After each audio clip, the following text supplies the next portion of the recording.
Madam, ఒక్కటి గుర్తుపెట్టుకోండమ్మా. నా జీవితంలో ఇప్పటివరకు నేనెవరికీ తెలిసినంత అన్యాయం చేయలేదమ్మా.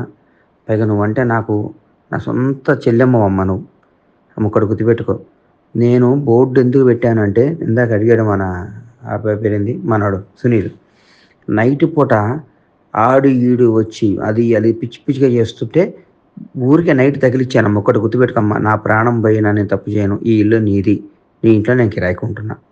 అది గుర్తుపెట్టుకోమ్మా. ఇది రికార్డుకి ఎప్పుడు పెట్టుకో. ఈ ఇల్లు నీ ఇల్లమ్మా. నీ ఇంట్లో నేను రెంటుకుంటున్నా తల్లి. అది గుర్తుపెట్టుకోమ్మా. నీకు అప్పుడు ఆపదొచ్చి ఏ పనున్నా అన్నా నాకు ఈ పని చేయి అని చెప్పమ్మా. ఈ ఇండియాలో నా చేతనైన ప్రతి పని నీకు చేసి అట్లా నిలబెట్టకుంటే నన్ను అడగమ్మా. నువ్వు నన్ను నమ్మమ్మా, ఎప్పుడైనా గుర్తుపెట్టుకో. నీ రూపాయి నాకు వద్దమ్మా. నువ్వు ఆడదాని పైసలు నేను తీసుకుంటే నేను నాశనం అయిపోతా. ఒకటి గుర్తుపెట్టుకో. నేను ప్రతి నెల నీకు రెంట్ ఇస్తా తల్లి. నేను అంతే. నువ్వంటే నాకు చాలా ఇష్టం, గౌరవం, ప్రేమ, అభిమానం. బై గాడ్ నా పిల్లల సాక్షిగా చెప్తున్నాను, నువ్వంటే నాకు గౌరవం, ప్రేమ, అభిమానం.